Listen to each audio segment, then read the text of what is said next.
China because they have the most connections in China. You can do almost anything in China, so they'll probably make it work in China. But I'm just giving you pro tips. If it is more of like a textile or artisan product, labor is more affordable in like other countries outside of China, because China is more like automation, like machine, like if it can be done by machine, China, but if it's something that needs to be hand painted on there, we had someone looking into making Russian nesting dolls.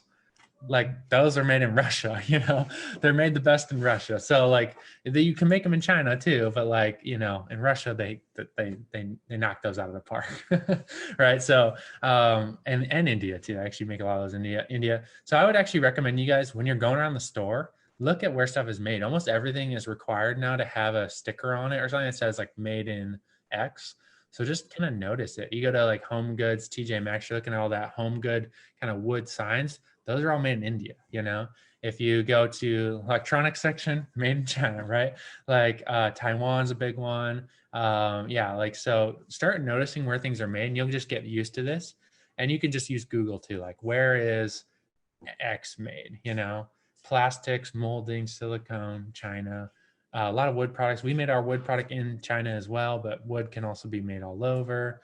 So keep your options open, keep your hands open when it comes to it, and look around and you'll definitely find the best of the best. But Jing is definitely going to focus on China. So start there. But if that's not working out, don't let that hold you back. If you really found a product, you're like, this is it. Don't let like just one sourcing agent hold you back. Try Alibaba. Actually on Alibaba, I'll show you guys this real quick because that's a good question. Is on Alibaba, when you go to Alibaba, do I still have it up here? Can you guys see my screen? Yes. Okay, here, Alibaba. At the bottom, oh no, where is it? They always hide it from me. I think it's at the bottom.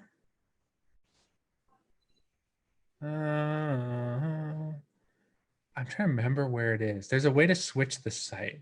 Okay, because when you're on Alibaba, it's mostly searching through China. But if you want to source in like another country specifically, you can search like Alibaba India or something like that. And they have it's usually like India.Alibaba like this. And you could search just in India, Again, they're going to be a little bit behind when it comes to like how many people are on India, the India Pavilion Alibaba website, but there is definitely options. So you can do that if you're looking at a specific country, is go to Alibaba and search for that country instead of just searching on the main Alibaba website here. Okay. All right. Thank you. Yeah, good question. Okay, sweet. Perfect. All right, let's do a couple more. I see some questions about joining Rainmaker's Academy. I know you guys are itching at hearing the information, but we save it for the last day of the challenge, okay? If you make it to the last day of the challenge, we'll tell you about it, okay? So I am challenging you. You're so close. The last day of the challenge is technically tomorrow, and then we are gonna have those bonus trainings Friday, Monday, and Wednesday, and who knows? We may have some more bonus trainings because we love you guys. It's really, I just feel like I know all you now. It's been such a fun week, and we wanna keep hanging out with you guys. We do have Rainmakers Academy, which is our full year-long program. And that we're going to tell you about it tomorrow. If you make it to tomorrow, we'll tell you about it. We'll also tell you how to get a discount on it. And we'll tell you how to get a coach, work with all our tools and resources, have your app fully unlocked. I'm really excited to tell you about it. But also tomorrow, we're also going to train on some really crucial things on how we as Rainmakers, as a community, do things like above and beyond, how we compress time. And whether you join Rainmakers or not, tomorrow's going to be super crucial to your success with Amazon. So tune in tomorrow. We're also going to do the grand prizes. So I think did we tell you guys what the grand prizes are? We didn't tell you yet. Okay, so we decided we're going to give away, this would be for the bonus people who stick around to the very end. I'm seeing people laughing in the comments on Facebook about that chicken video. My comments are way delayed over there. We're going to give away tomorrow. We're going to give away, what was it? Okay, we're going to give away a bunch of prizes. So we have, so we're going to give away some AirPods, brand new pair of AirPods, because I love AirPods. AirPods like one of those products you don't think you want, but then once you have them, you're like, I really like these. Okay. So I've really liked having AirPods. They're really handy. So we're going to give away some AirPods. If you don't have an iPhone, we'll give away something similar or something. Actually, I think you can pair AirPods to anything. So give away some AirPods. We're going to also give away an Apple Watch. Okay. So we're going to give away an Apple Watch tomorrow for people who make it to the end of the challenge. And then we may have one other prize, a cash prize of some sort. I think it's going to be like $300. Okay. So we're going to do a cash prize, invest in your Amazon business tomorrow for people who make it through the challenges. We always try and like up the prizes every day, and we want to reward people who get to the very end. So that'll be tomorrow. And then we also have 3 prizes for the top contributors in this group. So the people who've been commenting on Facebook the most, we see you guys. Facebook actually tracks all that. And the top contributors, we're going to have 3 prizes for that. Those will be cash prizes, and those will be announced not tomorrow, but on probably Monday, so that you guys still have some time to drop some fire on Facebook if you want to compete for that prize. It's been a tough, it's been like the leaderboard has been going back and forth on the top contributors. So yeah, it's been super fun. So stick around for tomorrow. That's gonna be really, really fun. Chelsea and I love generosity, you guys, and I hope you see that, is that money is really a tool. Money is really a tool, and you can use money to grow money on Amazon. You can grow business using money. You can leverage your money to buy back your time and make passive income. But you can also use money to bless other people and to be generous. And that's really our heart. And that's the type of people we attract to Rainmakers, people who have a greater vision when it comes to money. It's not just about padding the bank account. Sometimes it is about it is about getting away from, hey, let's stop living paycheck to paycheck. Sometimes it is a little bit about that financial security, but oftentimes there's a deeper why of like, I want to grow this so that I can be like insanely generous to the people around me, and we love the topic of money because we love using money as a tool to change people's lives. And we've seen that happen time and time again. And I may tell this story tomorrow, but I'll tell you guys a story tomorrow about money and how you guys can step into abundance when it comes to money and being generous. And now there's never been a better time to do this. The world is going through some crazy stuff, and we can be powerful people with our money and use money as a tool to really shift and change the world. So we'll talk about that tomorrow. All right. That was a good note to end on, but I'm going to do a couple more questions. Just continue to stick around with you guys for just a little bit here. So let's do Siobhan. She's dancing over there. I got a call on her. Good morning. Well, it's good morning in Hawaii, so it's morning. I'm so excited. I've been like waving to get attention on my end. I don't know how long you've been dancing over there, but I'd be since dancing the beginning of Hawaii.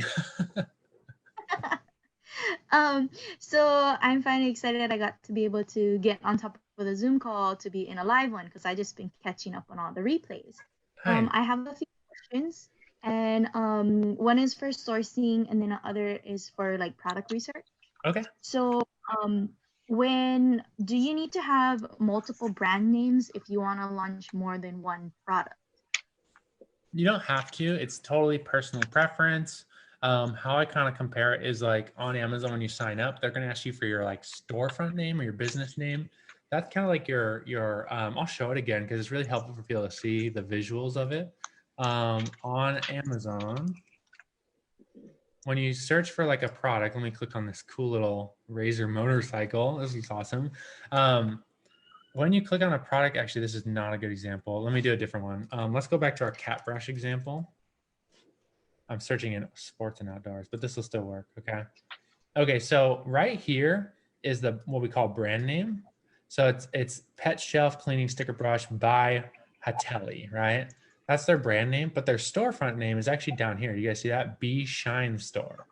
Be Shine Store. So when you sign up for Amazon as a seller, they're going to ask you for this right here, your storefront name. So this is kind of like your Target. This is like your TJ Maxx, right? This is your like storefront, but inside your store, you can sell multiple brands. So this store, when we click on it, you can actually kind of like see what people are selling, right? You can go click on it, click on their storefront right here, and we can see all the products that they're selling on Amazon. It looks like they're selling 3 products, and they're using this brand for all of them. Hatelli, Hatelli, Hatelli, right? But you could, if you wanted to, have multiple brands. You could have Hatelli, you could have whatever this is, cat toy, and then shoe cover brand, you know, so you can have 3 different brands. It really is totally personal preference. Okay, thank you. Yeah. It's better to, I was trying to think, maybe have like a broad name, Yep. brand name versus being like, hey, kitchen supplies. Exactly. More Yeah. So for your storefront name, maybe make it a little more broad. So you're not, because you don't maybe know what product you're going to sell yet. A lot of people don't, because like, you guys are just in the product research. So make it a little more broad. And then when you find a product, you can make a brand name that's a little more keyword specific for that brand. So yeah, we did that with our product. You know, we made a brand name that like had the keyword in its brand name. So that way it's being searched even more so. okay, perfect. Thank you. And Yeah. then what is a good ideal search volume? I know if you have like too much, I don't know what necessarily is too much, like in the double digit thousands, or Yeah. too much too little. It really comes down to budget, and we recommend stuff between 1,000 and 15,000 search volume on those keywords. But even in that range is a big fluctuation on budget. So things in that lower range, 1,000 to 5,000 or below, those are going to be a little bit more easier financial products to get into. Like I would say, I'd say 4,000 and under. You know, like if you have a 4,000 and under budget when it comes to launching products, you want to probably live in that 1,000 to 5,000 search volume range. 5,000 to 10,000 or 5,000 to 15,000, those can definitely add up a little bit more as far as like the cost to get into them. It's not an exact science, but it's just kind of like a general rule of thumb. And so if you are in like the 4,000 to maybe 7,000 range, maybe you're in that like, I don't know, it's kind of like, I don't know, maybe the search volume we could say correlates with the budget, right? So if you're in the 5,000 to 10,000, maybe you should have 5,000 to 10,000, you know, dollars. It's not exact science, okay? Because like there's totally outliers.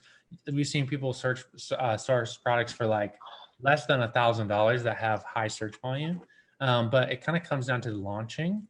And when you launch a product on Amazon, let me see if I can sign in here.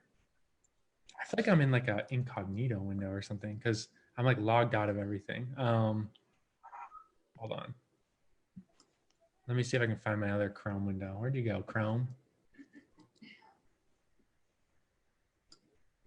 Too many rubber chickens on Amazon, I think. Let's see. There we go. Okay.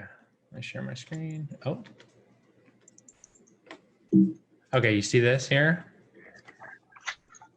Okay, so on Magnet, depending on the search volume, we used this one yesterday.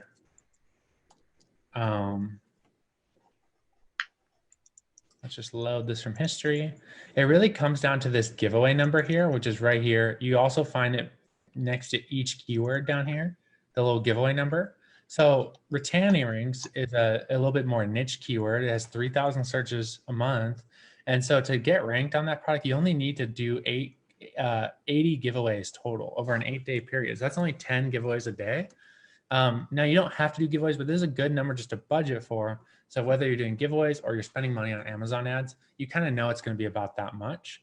And so why I say that like a higher volume keyword is more expensive is because to give away 80 items, you're going to have to pay the FBA fee on those. So, and the product cost. So like if your product, like say these rattan earrings cost 50 cents to make, and let's say the FBA fee is like $5 or $5. So total cost, you're like in $5.50 per item. You times that by 80, that's $440 just for the first week to do these giveaways to get ranked on this keyword, you know? So that's where we kind of get that budget idea from. Like as opposed to like earrings for women with 365,000 searches a month, look how many giveaways you'd have to do there. So to rank on a product like that, you know, 288, 8 times 550, you can see how that's going to cost $15,000 to get ranked for earrings for women. But it's kind of like one of these things, like if you could invest that and get ranked here and have a really good product, these products make a lot more money because they're selling a lot more because there's a lot more eyes. So it's this whole like balance of like, how much risk do I want to take? How much money can I invest? And so that's where we recommend those basic products between 1,000 and 15,000. They're a lot more passive. They're a lot more hands-off, and they're reachable for a lot of people for their first product. And you may go after some more competitive ones later on, but yeah, that's a really helpful kind of number just to keep in mind. Okay, thank you. And so the giveaway number is, I mean, the giveaway, is that combined with the giveaway and what you're selling per day? or just everything that you have to give away? Yeah, so the kind of the idea behind it is when you first launch on Amazon, there's this thing called the birthing bonus. So like that first few weeks you're on Amazon, Amazon doesn't know who you are or what type of seller you are. So you want to show them you can move product, and they actually don't care if you're selling product or you're just giving it away. As long as it's moving out of their warehouse, they see that as a sale. And so a lot of sellers will give away products their first couple weeks on Amazon to kind of like boost sales. It spikes the algorithm. So Amazon goes, wow, this person's moving product just like the other people on the front page. Let's put them on the front page, So when people are searching for rattan earrings, you'll be on the front page after that giveaway because you're moving those units. And then after you move the units and you're on the front page, you stop doing the giveaways. And that's where that product innovation comes in handy, right? If you just like made a really bad product with a really bad photo, people aren't going to buy it, and it's going to slowly drop off that front page because it doesn't continue to have that average 10 sales a day that the other people had. Right. That 8-day giveaway number is based on the average sales a day for the front page for that keyword. So it's a little hard to explain fully, but did that make sense? Kind of like why we budget in for those giveaways? Yes. Okay, cool. That definitely made sense. Thank you. That's helpful to go over again because I hit it once before, but like hearing it again, it definitely helps it catch a little bit more. I was like, okay, once you started talking about it, it's like, okay, you talked about it already. So yeah. I'm like, oh, I didn't sink in. So this is great to get it handed to me again. Yeah, no, I love it. Thank you. And then for sourcing agents, I know we're talking a lot about sourcing agents, but how do we acquire one? Or is that what you're going to talk about like tomorrow? Or is that a link inside of one of the tools in the Rainmaker app?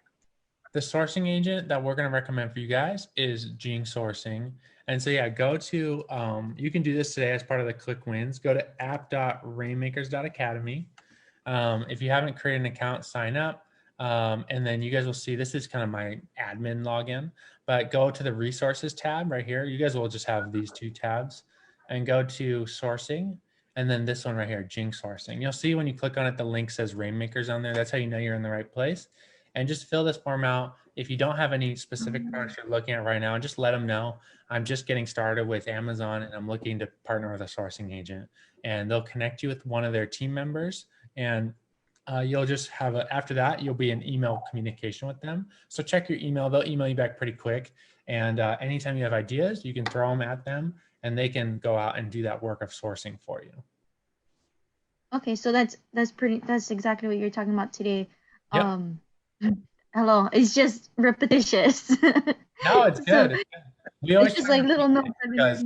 Yeah. We always try to repeat things over and over because it helps. It's a learning method, and any teachers know this. You gotta say it, you gotta like show it, there's like do it not a million times, but like multiple times before it catches.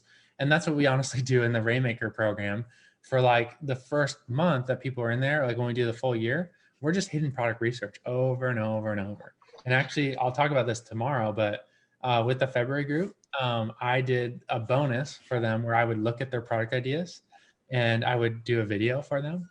And I've done like 150 plus videos now, just like going 15 minutes at a time, like just going over 5 product ideas and just showing my process, my thoughts. And when you guys join Rainmakers, we'll give you that video library. So if you really want that repetition, just start at the top and start watching videos. And I bet you get 10 videos in, just seeing me do it over and over and over. Do this, do this, do this. We kind of have like a checklist that we go through. And by the end of that, if you watch 10 of those, you're just like, it'll be second nature. So looks like Amy got an Amazon package in the mail. Yeah. That's awesome. Prime? Did it come Prime shipping? Yeah. Is it a rubber chicken or sugar-free gummy bears? Wow. No, that's awesome. I love it. Okay, cool. Let's do, let's see if we have any new friends on here. Gray, are you on? I am. Hi, how are you? Good. How are you doing? I'm making it. A lot of information, but I'm excited. I wanted to ask if there's a payment plan for your annual Rainmakers. I'm pretty interested in that. I don't know if it's a singular chunk of change or... Oh, you have the hat on. I do, yes. I work for the internet. I love that. And it matches your sweatshirt too, which is hilarious. I like that. Thanks.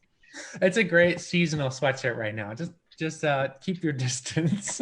Yeah, do not touch. Thank you very I much. like that. So what was the question was about joining Rainmakers? Yes, for the annual, is it one big chunk of change or is it spaced out over the year like a membership fee?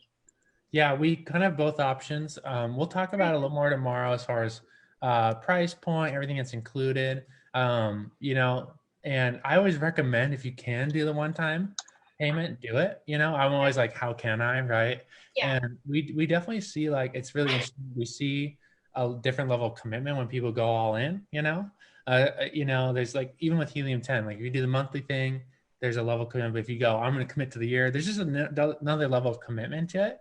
And so we recommend if you can stretch for the one-time payment, do it. But if you need to do a payment plan, we do have a couple options available as well. So we'll talk about that tomorrow for people who make it to the 7th day. We don't talk about it too much, but we got to keep it secret for a day. But we'll reveal that tomorrow. We'll talk about everything we've kind of built in Rainmakers, how you guys can just take that and put it in your Amazon resource list. And I'm really excited about it. So it's going to be a good day tomorrow. And I know I'm excited to have you guys in Rainmakers because I know you people watching at this point in the challenge, you're my people. So I want to keep hanging out with you guys. So I hope you consider joining us for the year. I'm looking forward to it. I wanted to ask one more thing. The BSR thing. Oh yeah. Big giveaways. Is that like a one-time thing we need to worry about when launching, or something that like it's monthly and we need to consider it all the time? Yeah, the giveaway number is just the first time you launch that product, you do the giveaway. So you budget it in for the first time and then you're done. We do see some people do like maintenance giveaways sometimes where it's like, oh, I'm dropping off the front page a little bit. I just kind of boost it back up. So they'll give away a few units here and there, but mostly it's just a one and done giveaway. And then the only other time we've seen people have to redo them is if you go out of stock. Sometimes people like to do them when they come back into stock, not as intense of a giveaway, but just like to pad it a little bit so that, you know, it's like you come out of the gate strong, so to say. And it's like, I went out of stock and now I'm back in and I'm back on my keywords. But mostly it's that one-time kind of expense you want to budget in. And that's where that 30 to 50% is going to help you cover that. So it's not taking too much money out. Okay. All right. I appreciate it. Thank you so much. Yeah. Love it. Love it. Okay, cool. Let's do a handful more here. I may have to go around 12 here. So I may only be able to get to one more question. Let's see. Are there any friends here that haven't asked a question? Jessica, are you on? Let's do you. Hi. Hey, how's it going? Great. How are you? Good. Okay. So let me try to, a lot of my questions were answered. So I'm trying to remember exactly the point that I was trying to make. But okay, so we're at a point where you have a product idea, you searched Alibaba, and let's say you have a fairly good amount of options, right? And so at what point do you request the sample? Because you have all these different suppliers. Let's say you send the script, and it's like, so how do you choose and say, okay, I want a sample from this person? Totally. Yeah. Great question. Yeah, so what I would probably do, message, like if you're doing the Alibaba route, message a handful, weed it down with just that. I mean, maybe one is like, boom, they respond, but one takes a week, that one's out, you know? Like I'm basically interviewing them, you know? So I'm looking at communication. I'm looking at, do they understand what I'm talking about? Are they willing to make these changes? So I'm kind of like weeding people out as we go, but maybe I get down to 3 people and they both have, like, they all have similar pricing. Maybe when you get prices, you also weed some out. You're like, well, that one's sometimes on Alibaba, you guys, if you contact, this is why I say contact 5 to 10 manufacturers. If you contact, 5 manufacturers and 4 of them, the price is all like and on Alibaba, who pretend to be manufacturers, but are actually like a sourcing agent, and they'll charge you more because they're just like the in-between. They know English really well. They know how to work the system. So they're offering a service, but they are charging more for it. So if you find that like, oh, one is an outlier price, then it's like, okay, maybe that's a middleman. So you weed that one out, but maybe you get down to like 2 or 3 that are good. That's why I try and get it down to probably under 3 that are like solid. And then I'll order samples from anywhere from 1 to 3. And then when I get the samples, like we did this for one of our parks, we found 2, ordered samples, and one of the samples was just so much higher quality. We were like, okay, there it is. It's that one. You know, sometimes people get samples though, and they're like, these are almost identical. And at that point, it kind of comes down to maybe communication. Like, okay, this one was a better communicator. I'm going to go with that one because it's going to be more of that long-term relationship you're building instead of like finding this one, you have one that's working with you. So it's all these factors that go into it. So just like analyze as you're going, and don't be afraid to say goodbye to, like, you know, like if it's not working out with someone, you can break up with them.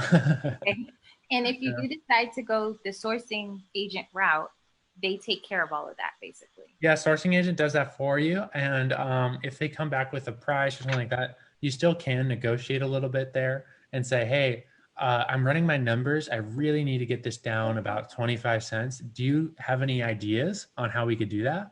And they're really good at like, oh yeah, totally. Like we'll make that piece out of this thing instead of that thing, and we can reduce your cost. So I've really, I like sourcing agents for that customization factor. They'll also do it on Alibaba too, but it definitely saves you time to go through a sourcing agent instead of going through Alibaba. But again, we have Rainmakers do both and have success with both.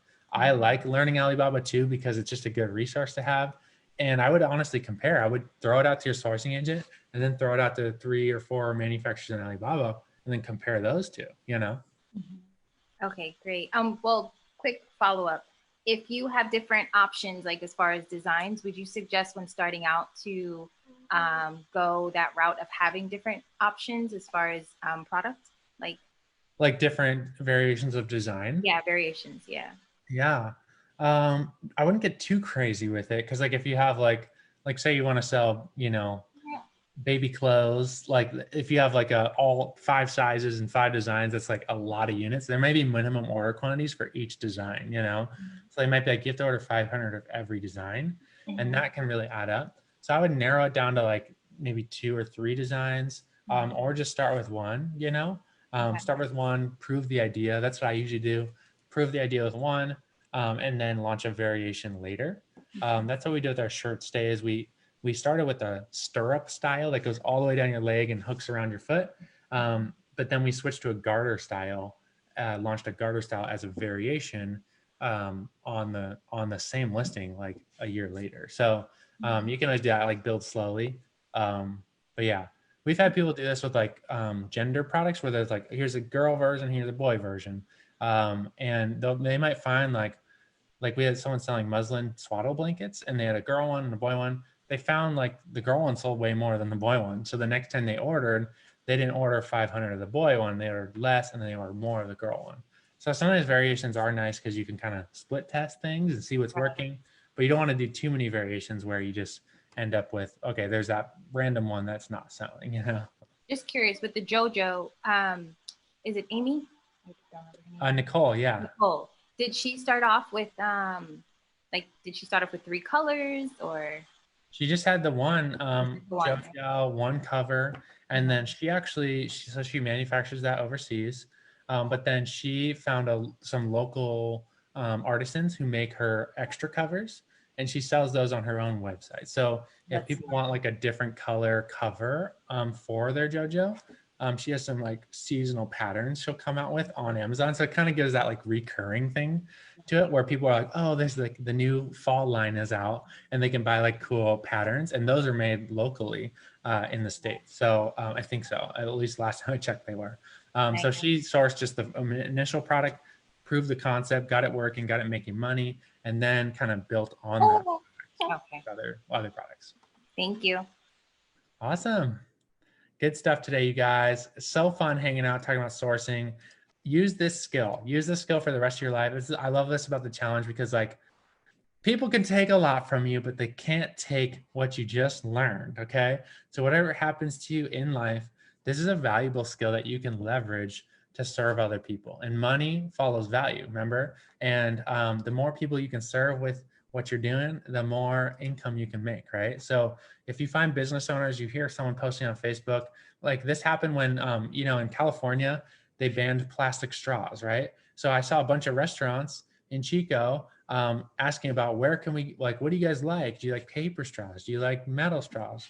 And like a lot of these business owners didn't know where to source these items from.